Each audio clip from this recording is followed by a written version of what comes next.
So our next talk is about SD card and SD card reverse engineering. I'm really eager for that because I think that's going to be really interesting. So please welcome Bunnie and Xobs for their talk on SD memory cards.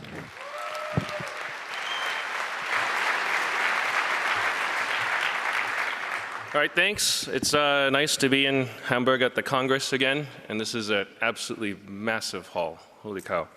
Today we're going to talk to you about the exploration and exploitation of SD memory cards. And maybe get you started with how we got into this whole project in the first place. Actually, many years ago, we were working for a company called Chumby, and we had a production run. We were using microSD cards as the boot media for some of our devices that we're selling.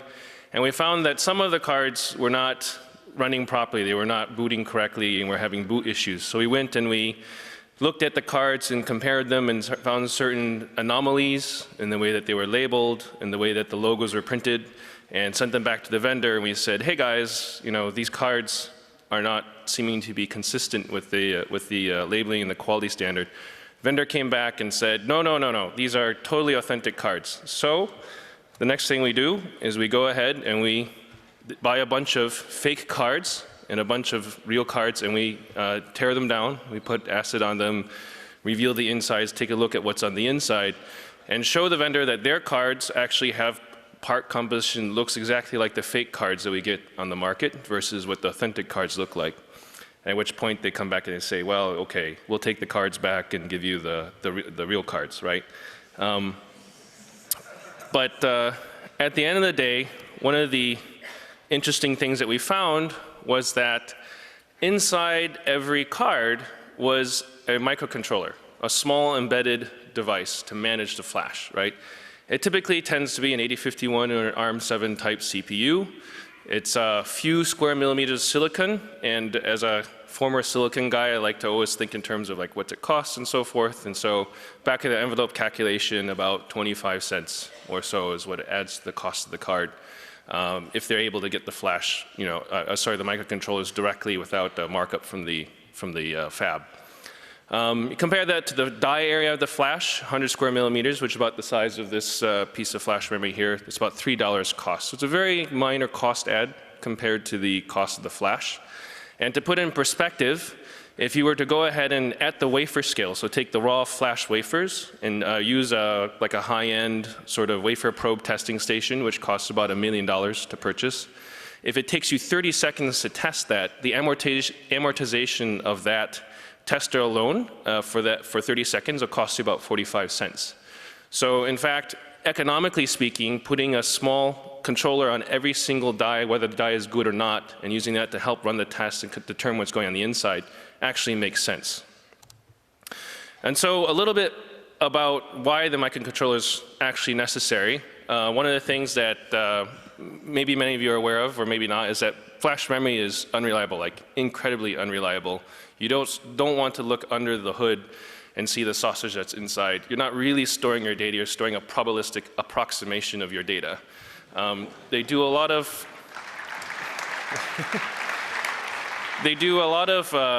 workarounds to try and work with this. For example, ECC. So your bit rate may be absolutely terrible, but they're using now very sophisticated high density codes to go ahead and try to correct block errors and bit errors and so forth. And also, you have lots and lots of bad blocks. Flash memory is really, really cheap now. It's 0.1 nanodollars per bit, approximately, right? And so things have come a long way since back in the day. But this is only achievable because every piece of silicon that comes off a wafer is sold. Nothing is thrown away. So normally if you do like a run of CPUs or something, you have a good margin, you can go ahead and afford to bin out some 10%, a few percent, and throw it away. These guys basically have to sell every chip that's made, otherwise they lose money, and they're still probably losing money half the time anyways. And so they have a workaround, which is bad block remapping. And so sometimes some chips are sold to you with 80% or more of the blocks bad. So people will make chips that are supposed to be 16 gigabytes of flash, only 2 gigabytes are good. Well, guess what? They sell it to you as a 2 gigabyte device, and they just have to remember which blocks are bad, and hopefully your data doesn't end up in those bad blocks. Also, with more program and erase cycles, the memory will actually degrade over time. It can no longer reliably store your data. So this graph on the right here shows you sort of with process node, so from 50 nanometer, 30 to 20 nanometer, the number of program erase cycles that you're able to get, and also plotted versus multi-level and TLC flash. And in fact, the latest generation TLC devices are only good for less than 1,000 program erase cycles. So you need to have something in the inside that if you just keep on pounding a particular sector, say you have a swap disk or something like that, which all maps to the same logical sector, you actually want to wear level and move those blocks around the flash so you're not constantly pounding the same sector. Otherwise, you'll find your SSDs have a very short lifetime. So there's a question, so why do it at this layer? Do we have to put a controller inside every flash device? Why don't we put it in the OS? Why don't we just throw it in Linux, right? Why don't we do it at the application layer, right? And there's some places where these happen. So there, back in the day it was JFFS and YAFIS where they did bad block management and even revealed some of the details of ECC to the Linux kernel layer. And some applications, like if you're building a rainbow table, you just want massive amounts of flash. You actually don't care if the data is not completely perfect. You just want lots and lots of cheap flash. So you just take raw flash, throw data in there, and just hope it comes out okay. But these are very, very special cases. Typically, flash geometry, the actual memories itself, the geometry of the fabrication of the chip, is changing every 12 to 18 months at a very fast pace. And with every new process generation of making flash chips, there's a new set of ECC rules. They use stronger and harder ECC. There's new page sizes and block mapping algorithms. And this is an intensely cost-sensitive market, so the lowest cost and highest performing flash memory will tend to have very proprietary specifications around what you're required to do to make the flash actually appear to be reliable. So if we were to go ahead and push this up the stack a bit and say put it into the OS or at the application layer, you would have to have NDAs signed and specs going back and forth and people pointing fingers at each other over it's a driver bug or it's a hardware bug, and it'll take 2 years just to ship a product, right? So the easiest thing to do is to just, like again, 15 to 30 cents solves the problem, throw the algorithm in the controller and present the illusion of perfect data to the user. Now the concern is that now that we know that these microcontrollers are not going away, and they're in every flash device, whether it's a USB disk or an SSD or microSD, eMMC, all the things that we use to store memory inside our mobile phone and whatnot, we know there's a microcontroller, it has to stay there. The question is like, what does this controller run? Can it be hacked? Do I trust this? I've actually created the perfect setup for the man-in-the-middle attack. We've just invited in someone to go ahead and sit in between our data, and we just trust them to do whatever they want to do. And so, we turned in the fakes quest, and we got handed a new quest, which was to hack an SD card. We decided we would go ahead and search for an SD card, and just to demonstrate that we can run some code on it, maybe make an LED flash or something. Particularly challenging because these controllers are very obscure. There's virtually no public documentation available, no data sheets. People that haven't even heard of the manufacturers like Apotec or SkyMedi, SMI, these guys, they make millions and millions of microcontrollers that you probably have them in your pocket right now, but you've never heard of them. And so the bulk of this talk is going to be our story about how we got into these microcontrollers, what we found, some of the hardware tools we developed. I'm going to focus on that aspect. And xobs here will talk about the software tools and the static code analysis we did to discover backdoors in controller structure. So the first step is to acquire targets. And we wanted probably a good wide selection of the most fakest, worst cards you could find. Because they tend to have the rattiest construction, and there's one place in the world to really go find these, which is Huaqiangbei in China. I don't know, how many people here have heard of Shenzhen or Huaqiangbei in China? Oh, good, good. I'm very good. That's very pleasing to see that people know about the area. It's like my favorite place. It's like I'm like a pig in shit, like rolling around there, components everywhere. This is a typical picture of a vendor booth there. So this guy is selling flash memory. He has a little glass stall, and inside of it, if you could see from the picture, it's packed like with probably 50,000 flash chips or so. You can walk up there and say, "Hi, I'd like 2,000 flash chips." You negotiate price in Chinese. You hand him some cash. He gives you something, and it's cash and carry. If you got fake ones, it's your fault. If you got real ones, great. You got a deal, whatever it is.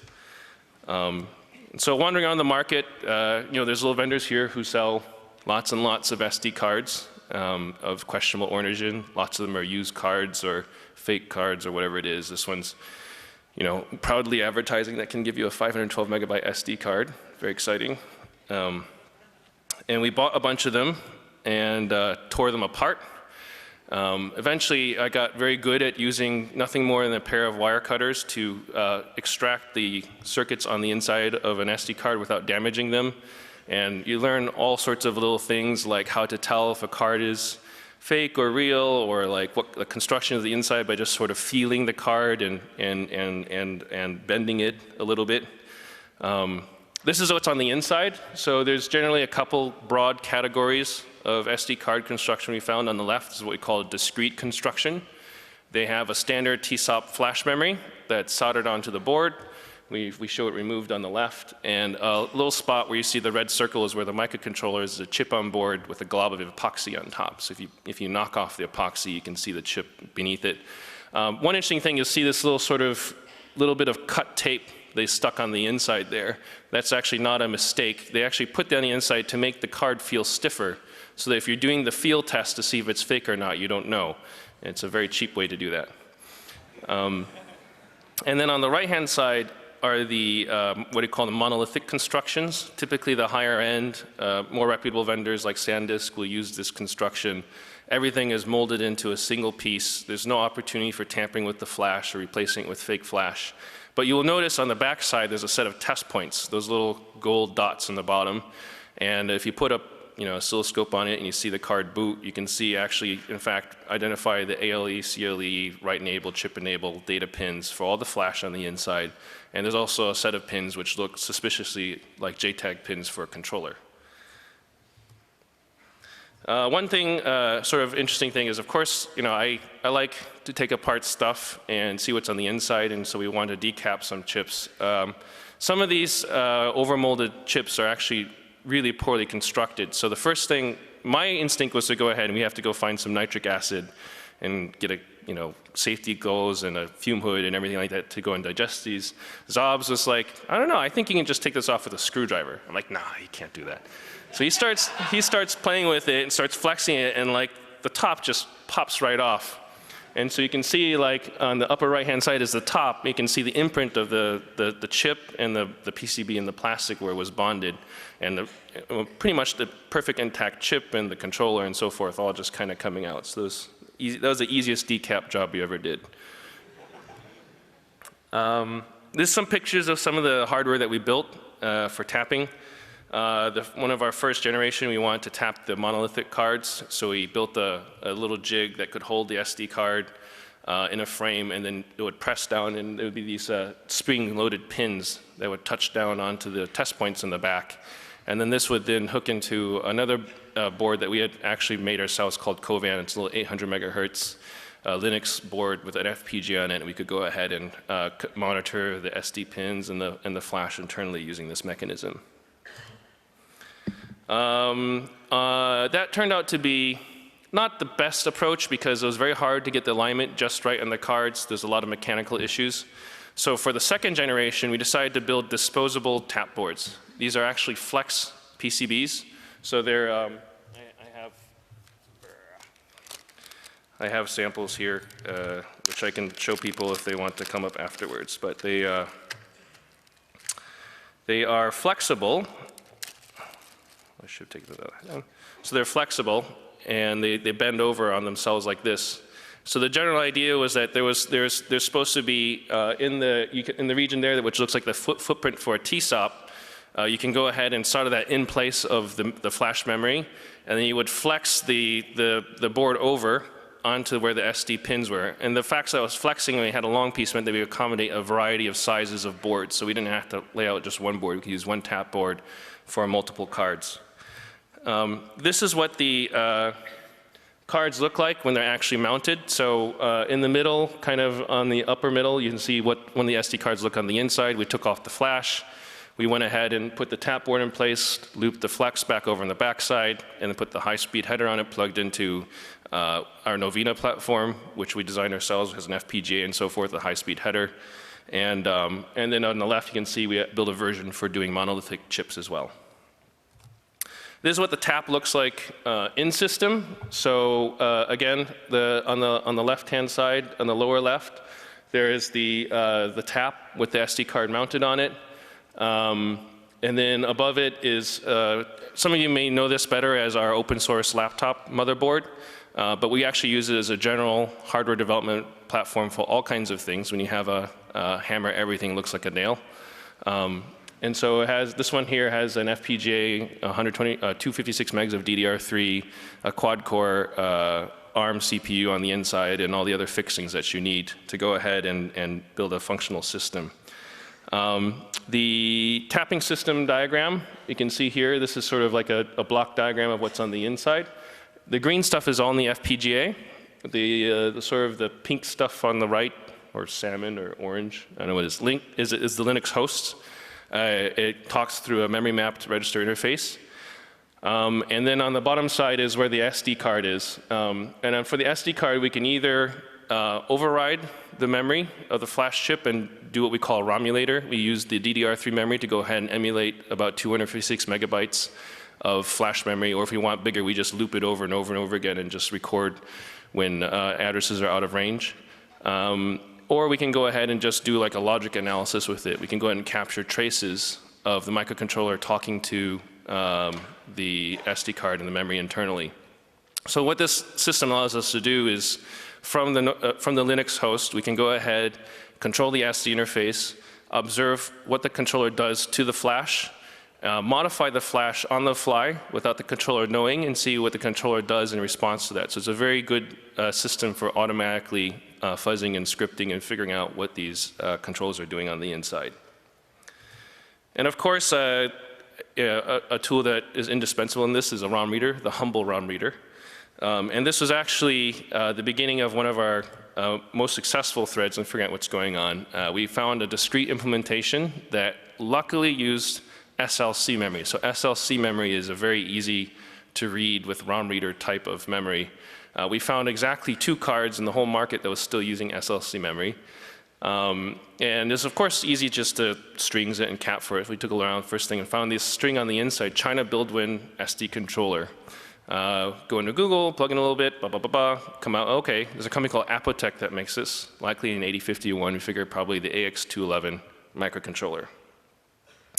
We figured that somehow that firmware that's on the memory card had to get there. So there has to be some sort of factory tool for flashing that firmware in.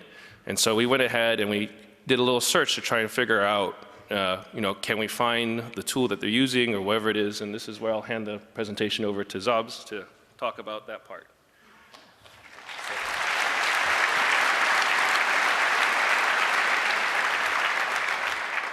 So if you ever need to hack on a dodgy Chinese product, there's a website that I really recommend you going to. Baidu is the Chinese equivalent of Google, and we figured that it was an AX211, and so we typed that into Baidu.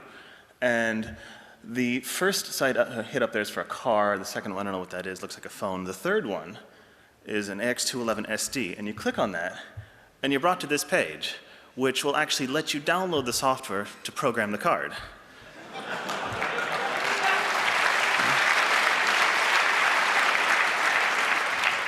That's a pretty lucky first step.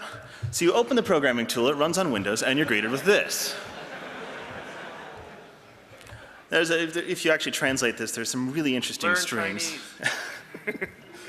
Yeah, if you actually translate this, you can figure out that this is setting every parameter for the SD card that you want to burn. You can set the manufacturer code, you can set the serial number. In the bottom right there, you can actually set, right now it's set for auto, but you can have it manually specify what it reports the card size to be. Which, if you're making counterfeit cards, that's a great box to have. Now we're looking through the actual program and we notice that there are some strange file names. This is what the directory structure looks like, and there's the normal Windows executable, and then there are these these files called, there's a5scan.dll, a5testboot.dll. What's a DLL file doing in a firmware program. We thought, maybe if you open it up in IDA, it's not x86 code. What is that? We decided to open up it and actually read it as 8051 code, and we were greeted with this, which, if you look at it, that's actually completely legal 8051 code. There's just one problem with the 8051 byte code. This is where I got this firmware file from. That's just random noise. It's completely legitimate 8051 executable code. The CPU will try to execute this, and it may get somewhere, but not useful information. 8051 has a really dense instruction set. If you look at this, is every single one of the 8-bit opcodes. There's one opcode that's undefined. Yeah. Anything else will decode to an instruction. So this is our data sheet that we found. It's one page. It's in English with the data sheet reproduced in Chinese. And if you zoom into the English, you can get all sorts of interesting features that this has. A couple of ones to call out. It's got sports SLC or MLC. Those are the two kinds we saw. It's actually available in an actual chip package in addition to the die form that we saw from the markets. It's also got a 32-bit RISC CPU, which kind of puzzled us for a while. We thought the 8051, that's 8-bit. What's up with that? Anyway, the actual programming process goes something like this. There are 3 devices involved. There's a Windows programmer. There's what we think is an 8051 programming jig. We never actually saw this device, but we saw that by disassembling the Windows programmer, we managed to figure out kind of what this thing does. And then there's the actual 8051 SD card, or the actual AX211 SD card that is under test. And just in terms of the program, the main process, what happens is you open the programmer program, Windows application, it loads the firmware onto the AX2005 programming jig. You say that you want to burn a card. It then loads a 512-byte testboot.bin into the AX211 SD card. The SD card responds ready. It sends over a flash scanner that actually verifies what the flash size is. It tries to determine what brand of flash you're using. It does a bad block scan. And then eventually the the Windows software uploads a programmer. Then it uploads the bin file, and then you have an SD card that's all programmed.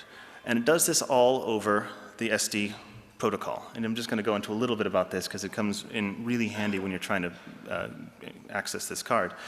The SD protocol has 3 main signals. There's command, there's 1 to 4 data signals, and there's a clock. And the way it works is every time the clock signal goes low, it samples the command or data signals. And every channel is protected by the command signal uses CRC7, and the data channels use CRC16. There's 1 CRC16 per data channel. Just as a side note, most cards also support SPI mode, which if you're going to connect an SD card to like an Arduino or something like that, you'd talk to it in SPI mode. But everything we did talks to it in normal native SD mode. Now in SD protocol, there are 64 possible commands labeled 0 through 63. Some of the interesting ones, command 0 is reset, and that's the very first one you send to a card when you want to talk to it. It's supposed to not respond at all when you power it up until you send command 0. Some of the other interesting ones are command 10, which is the get card identifier. There's command 41, which is like we're going to escape and run in a different set of commands. But there's also these, they're called class 8, commands 60 through 63 that are explicitly reserved in the specification for manufacturer. So that looks pretty interesting. Every command also takes 32 bits of argument data. So if you look at the bottom, you send the command followed by the argument data, followed by the CRC7, followed by just an end bit. And the CRC7 in SD mode must actually match the data. When you're running in SPI mode, it actually turns that off. But for us, we had to get the CRC7 correct. Now when the card responds, it sends another 48-bit response back to the host. It sends the start bit, the transmission bit, the command that you sent it, and then a 32-bit card status field, which has this really interesting bit in there, the illegal command bit. So if you send a card a command, and it's not in a state where it can actually respond to it, it will respond with this invalid command bit, which means you can now fuzz it. You can send random commands, look for that illegal command bit, and if you get either a freeze or a not illegal command back, then you found a valid command. Great. So what we're going to do is we're going to fuzz the sequence. We're going to reset the card. We're going to power it down, power it up, send the command 0 to actually reset it. Then we'll send a random command with a random argument, check for a response, and if it doesn't respond, or if it responds with a not illegal command, then we have something interesting going on. Maybe it's code execution, maybe not. If it doesn't respond, it probably means the card crashed, which is great. Now, there's something interesting. Bunnie showed this picture earlier, which shows the AX211, nicely labeled, right in the middle, with no NAND attached anymore. The idea was you're supposed to use the ROMulator that we wrote to emulate the ROM. But the interesting thing is, with this particular card, if you reset it, set it to command 0, it'll still respond to some commands. It'll respond to command 0, because that means go ready. It will respond to things like turn CRC on or off. But the go ready command, the hey, I want to actually read the file system command, doesn't work, because of course it doesn't have either firmware or any NAND flash to store it on. So the actual fuzzing, we didn't get much huge success just because there's 64 times 2 to the 32 possibilities. But the nice thing is the fuzzer can actually run on its own and just let us know if something's going on. So we can let the fuzzer run, and we could try a different approach. So we're going to look at that AX2005 firmware burner to see if there's anything interesting in there. And you open it up, and we notice it's bit-banged SD. This is also 8051 code, and this is a subroutine we found that all it does is it checks for a bit, it turns a line low, waits 1 cycle, turns the line high. Now that is an SD cycle. That's it clocking in an SD bit and then releasing the line high. So that's pretty good. Based on that, we know that it's actually SD. Now, in looking at the firmware, we notice somewhere up the stack that there's actually this string, APPO. Well, we know this is an Apotec card. That's kind of an interesting string. It's also 4 letters. It's also preceded by constant 63, which is squarely within that command reserved for manufacture. That's promising. So maybe the knock is command 63 followed by APPO. And sure enough, we send that, and the card seems to respond. It doesn't say invalid command. And if you send it 130 bytes, I say, it will not respond if the CRC16 is valid, which probably means we can run code. Great. We have a problem. What code do we run? Like you have a CPU, you're executing code on it. Now what? Well, we know that they use the SD protocol to actually run code and get a response. So let's just go ahead and do that. And the nice thing is we have example code. So we have the test boot that it sends first. It's 512 bytes. It's easy enough to analyze. It tells us the entry point, which is really important because that could be anywhere in RAM. And it also contains the SD state machine that they communicate with. We also have the firmware dump that we did from the original card. And this is pretty interesting. If you use IDA and you highlight a particular function, it'll highlight everything else that is the same address. And if you look at the SD card spec over there, I've highlighted all of the reserved commands for the first 14 possible SD card commands. And you'll notice that the pattern of yellow boxes matches up directly with the pattern of functions that are jumping to the same address, which probably means that this on the left is the SD card state machine for the actual live SD card, which is another good source of, they do it there, why don't we do the same thing? So the first thing we do to write a debugger is we borrow testboot.bin, and it doesn't work. We don't already have a debugger, so we can't figure out what it does. And the first thing I want to do in this, maybe we can wiggle a pin, get some sign of life. So we decided to go hunting for a GPIO. GPIOs are you write a byte, the line goes high, you clear the byte, it goes low. It's probably going to be 1 to 3 registers. One register is definitely going to be the value. Another register might be to set or clear a pull-up, we don't know. Another one might be if a pin can have multiple uses, it might be a set pin function register. And what we're going to want to do is we're going to toggle them low and low and high so we can look for some sort of, hey, this is wiggling up and down, that means that it's alive. So we'll write a fuzzer, another fuzzer. Fuzzers are great. And the fuzzer is going to take a random number and poke it into a random value in the special function memory mapped register area. It's going to delay a while. It's going to change that special function register value to a different value. It'll delay again, and it'll repeat. And if this is actually working, we should be able to see on the host the line going low, and then high, and then low, and then high. It's just kind of a hey, I'm here. And so we let this run. We let it run for, I think, about 3 hours before we finally got a hello world that worked. So let me explain this. What this does is this moves the constant 0, 0 into the special function register EF. It sleeps. Then it moves the constant FF into the register EF, sleeps again, and it jumps. So that's just writing 0F out the GPIO. And when you read the pins, the SD pins from the host, you can see it going up and down. It's going from W to G to W to G, which is great. We now have hello world. So we know that we have code running. We know we have some sort of 1-bit bidirectional information. Great. It's enough to actually get code working. You can try things by comparing the testboot.bin and sticking this hello world in there. You can figure out where it's going. You can figure out which jump sequences it's hitting, which is not. And eventually you can build this up and you can get bidirectional SD communications. And so we wrote a debugger around this. What we do is we send a command with 4 8-bit arguments, and that ends up getting that fills that 32-bit SD argument. The card looks it up in a jump table, responds, sends a command back with the same value and a 4 8-bit values, and it goes to 1. And so we implemented a debugger that has basic peek poke. You can do GPIO detection, IRQ status. We interfaced with the NAND emulator so that we were able to determine what's going on with the how the NAND registers work. And we also found, maybe the data sheet was right, maybe this is a 32-bit CPU, because we found these opcodes that just, what's going on with there? Turns out A5, that A5 CPU opcode is actually a 32-bit command. Standard 8051 does not define this at all, but it's all over the place in the AX211 firmware. And it's always in the format of A5 plus 1 byte, or A5 7 something, and then another byte. Which brings us to the question, what is this chip? Is it 8-bit or is it 32-bit? We found that these 4 registers are 32 bits. We wrote an xop debugger command that we can use to send random arbitrary A5 instructions. And we discovered, at the very least, we found 32-bit clear, not increment and decrement instructions, which when you're writing a CRC16 engine in software on an 8-bit CPU are really useful to have. But there's a whole huge opcode space that we never actually looked into.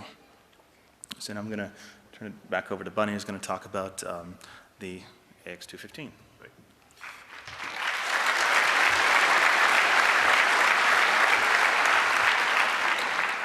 Thanks, Sean.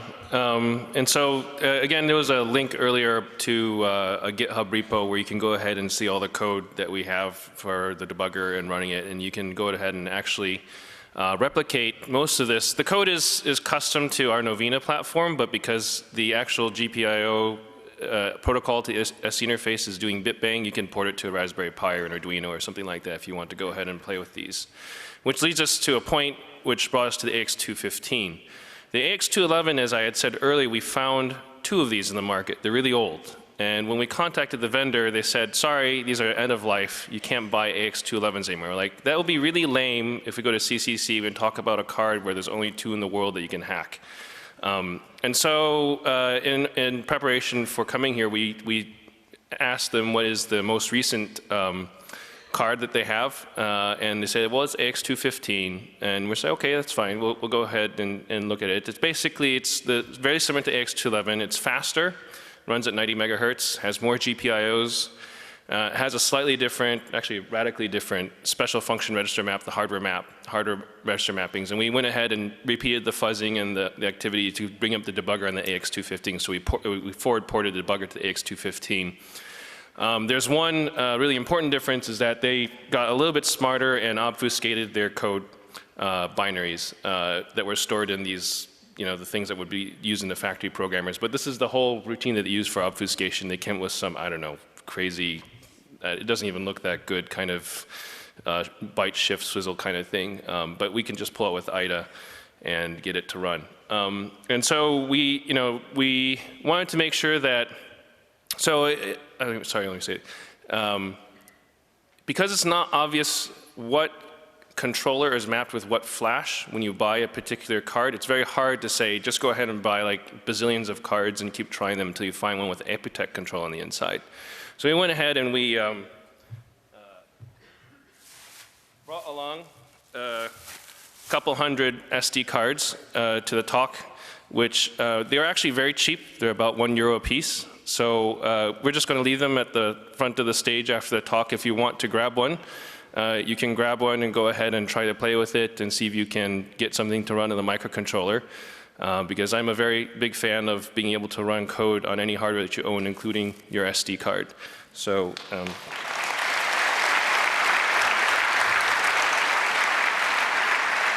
so we'll just leave them up in the front. Please only just take one. Don't try to take a whole handful of them, because we only have a couple hundred of them. So, so now, time for tinfoil hats, right? So now that we know that we can run code on these things, what are the scenarios? Well, there's clearly a scenario for eavesdropping. This is the case where, unlike the people who are selling you fake cards, we actually give you a card with much more memory than we say we have. So there's 8 gigabytes in a card, we say we only have 4. And then when you go ahead and you write some files in there, we look for properties in a file name, we take a copy of it, we put it inside of our backing store, and you can go ahead and do everything you want from the file system OS label to erase it. You can fill the card with random data and erase it, but you'll never touch the stuff in the backing store. So we can do eavesdropping with this mechanism. There's a time of check to time of use attack where, for example, a file can be presented in one version for verification, another for execution, which is an opportunity for all kinds of fun manipulations. And also because SD cards are so massive, I mean, it's not inconceivable to also do things like selective modify. So 4 gigabytes is plenty of space to hold lots of versions of particular C files. So if you were to go ahead and try to copy some source code on there, we can look at the name of it, your random number generator, whatever it is, and say, well, if it's a random number generator, we'll go into our huge library of random number generator C files, go ahead and swap one in and actually store this one instead on the card, so the next person who reads it out gets a different version of the file. We can go ahead and modify keys, for example. It's very easy when you know where the keys are to go ahead and change a few digits and make them very insecure, factorable, and so forth. So there's a lot of scenarios where if you want to put on your tinfoil hat and worry about what's going on, we've always sort of trusted that these controllers on the inside are running, but they're running correctly and doing the right thing. But currently there's no protocol or no method to attest to the code that's running inside of these things. We can't inspect them, they're full black boxes. We just trust them that we put our secure data on it and everything's perfectly fine. Other directions that we could go into is there's this note here that we've been pointed to.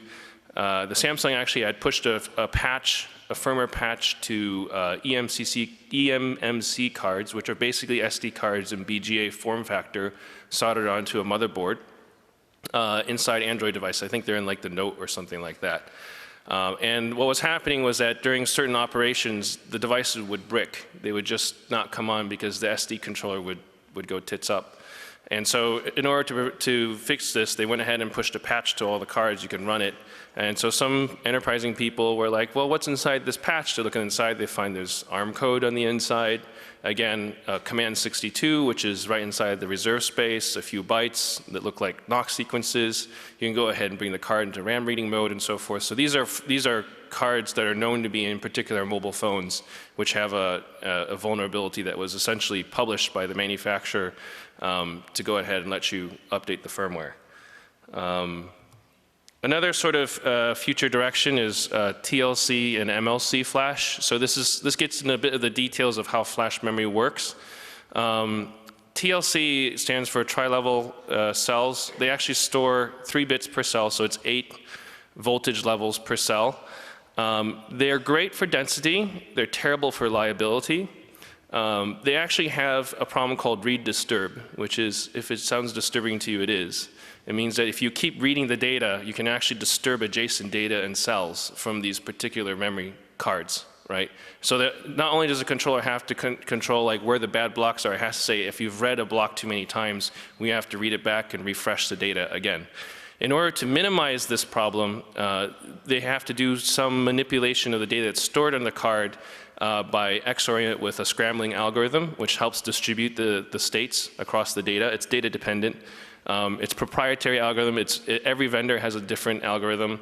But as you can see, the data is highly structured. I just took one of the raw dumps we have and put it into an image viewer. And you can see there's a lot of structure in the code. So it's not really it's not for a security type thing. It's more of just making sure that the statistical properties of the data stored is consistent with something that minimizes the read disturb issues. So sort of on a wrap up, so SD cards and also any sort of flash type memory will contain a fully programmable microcontroller, perhaps a very powerful microcontroller. This applies to SD cards, microSD cards, eMMC, SSD, USB controllers. The controller program we have demonstrated is modifiable via special host commands, and these are typically not locked out because of the complexity of the flash memory space. You want to be able to mix and match controllers to the newest, latest, greatest flash chips, and they can't really burn the code into the flash chip. They have to have a way to load code into them and oftentimes patch them in the field so they don't close the hardware backdoor. This, on the black hat side, is a potential for man-in-the-middle attack scenarios. On the sort of the white hat side, which is what really got me into the project, is this is a potential for an extremely cheap microcontroller for fun projects. I couldn't stand up here and hand out Arduinos. They cost like $20 a piece or something like that. They're too expensive, but these are €1 a piece. These cards only have 128 megabytes of memory on them, or so they say. And the thing is that if you can control the SD card, it is IO limited, but it makes a great data logger, for example. You can go ahead and bit bang I2C or SPI and have a single chip data logging solution for €1, which is very exciting to me. We want to just give a special thanks, a shout out to Mudge, who had created the Cyber Fast Track program, who had enabled this research and many other good things. Some are still yet to come. So thank you, Mudge.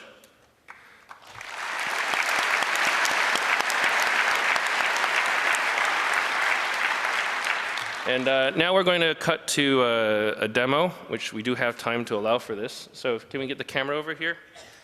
And maybe get the camera showing onto this device here. This device? Yeah, this one here. So there's lots of stuff on the point. Can we get the view on the, there we go.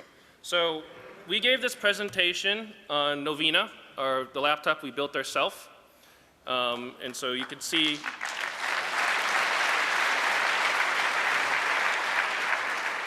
as I mentioned, this is a quad-core ARM device, and it's running, this one's running Ubuntu, this one's running Debian, so you can have your pick. No religious wars here. And here is actually we have the SD card plugged into an adapter, which is going into the FPGA, which is on the main board. And xobs will go ahead and demonstrate sort of the, how this all works. Can we actually get like a picture-in-picture? For what's on the console screen as well as. All right. Cool. So. There you go. Perfect.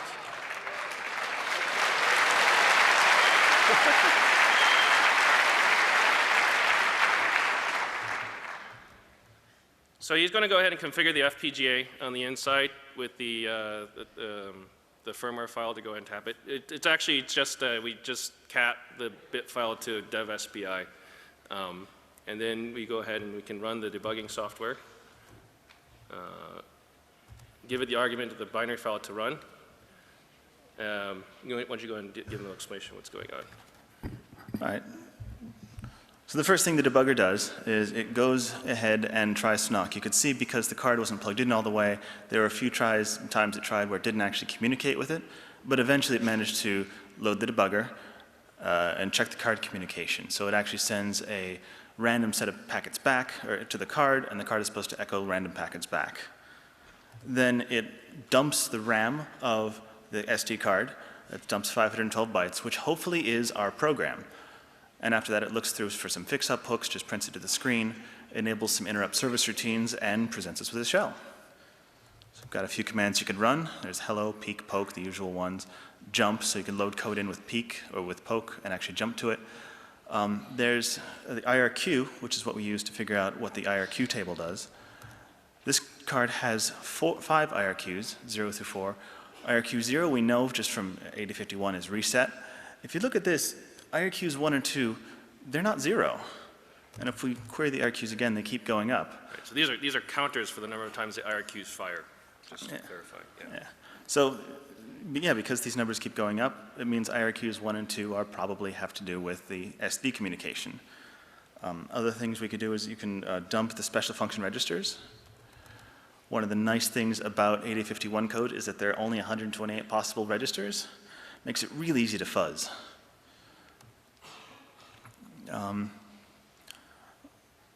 What else? There's also an external opcode command. So I mentioned this in the talk, where you can actually have it execute an arbitrary opcode. So we'll set it A5 and then 1D.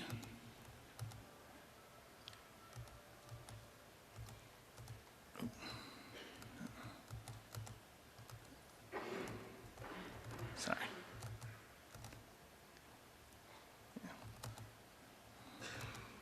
Yeah, there we go. So back, so we can send X to op and then 1, 0. Stats, it's IRQ.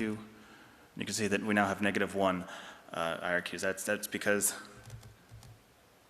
X to op 1, 0 is the invert opcode. And so using this, we can actually fuzz all of the opcodes on the system and basically generally figure out how this card works.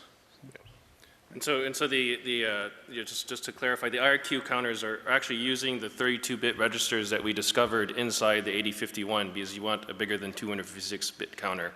So I'd use the xstop codes to go ahead and manipulate these extended instruction sets inside the 8051 to implement the IRQ counters. There's a disassembler in here, right? Oh yeah. We can actually disassemble 4700, so we'll disassemble 64 bytes at aux 4700, which is the entry point for the debugger. When you load firmware, it gets loaded to address 4700, and if we disassemble that, we can actually see, there's the opening to our debugger, plus our jump table. Yep. Cool. All right. So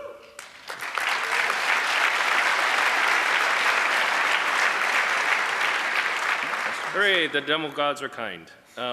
Yeah, so this thing worked amazingly. I guess we can open the floor to questions now. We should have time now for questions. So thanks, everybody. Thanks for coming. Okay, thank you very much.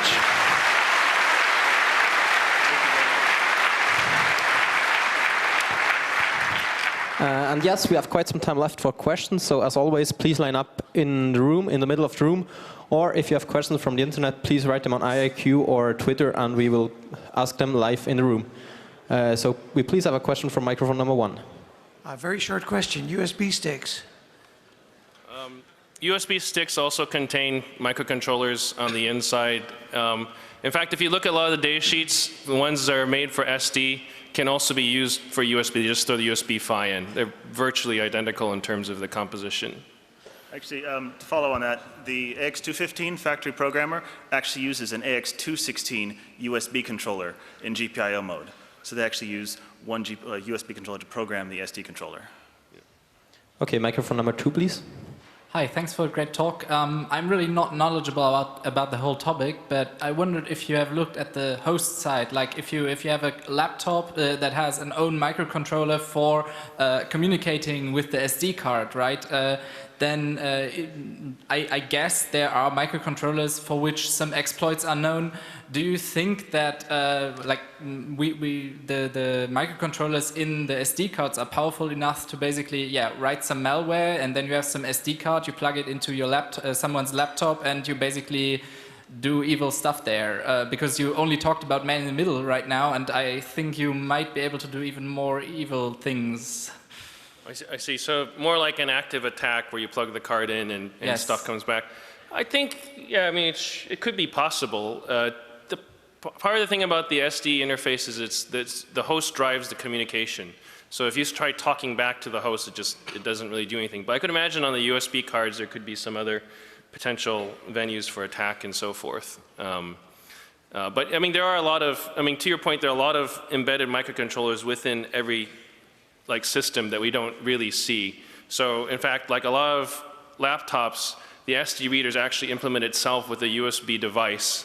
So when you plug the SD card in, it enumerates as a USB device. That's because there's a microcontroller on the inside emulating the SD interface to the laptop, which itself can be another venue for potential exploitation. So there's a lot of these layers and layers that we just sort of trust in everything. Microphone number 1, please.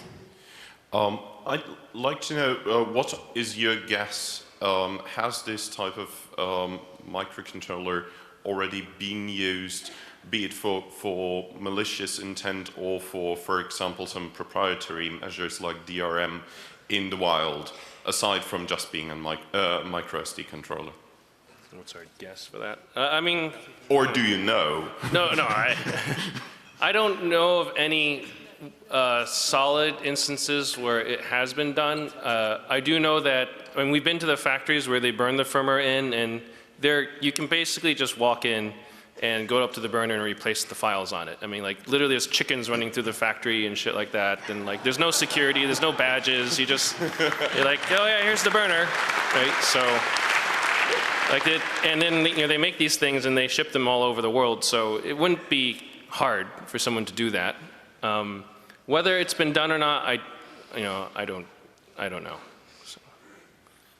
Okay, microphone number 2, please. Hi, I'm just wondering why you didn't mention UBI. Because you talked about the host layer and said, yes, NJ has 2, but we have UBI. Oh. Because we have UBI because it's well known that all these on-chips things are very, very bad. And if you are building a sane embedded device, you have to use raw flash and UBI. Otherwise, you're toasted. Well, the actual answer to that is because we stopped using NAND flash just before UBI became popular. So by the time that was the go-to standard, we were already moving to the SD card stuff, and we just pretty much haven't looked back. Okay. Please look at it. It's very nice. Okay, fair enough. Okay, another question from microphone number 1. Yeah, you mentioned that the code in the controller is not protected because of reasons. Is there a possibility to protect it? Is there a lockbit or something? Can I flash a very special firmware and then protect it from being overwritten? I think when we looked at some of the SanDisk cards, they look like there is some kind of maybe protection going on of some type. This work was looking for the path of least resistance to demonstrate the proof of concept. It doesn't mean that all controllers are this bad per se. I don't want to use bad in a pejorative term. It's just that when you're a manufacturer of third-party controllers and you're not like SanDisk where you can make the controller and the flash device yourself, you have to make it so other people can modify and load code on it, so you get more market share by being very open and sharing within that group of people the loading standards and so forth. And so because at SanDisk, if you look on the inside, the die shots of the controller say SanDisk, as well as the die shots on the flash say SanDisk. Presumably they're doing a lot of mating on the inside and mixing and matching, and they can lock it down a little more carefully. But presumably also they're not, I mean, they're definitely not crypto grade. Yeah, what I meant was primarily from the tinkerer's perspective. If I buy one of those cards, can I protect it? Oh, can you protect it? No. Okay.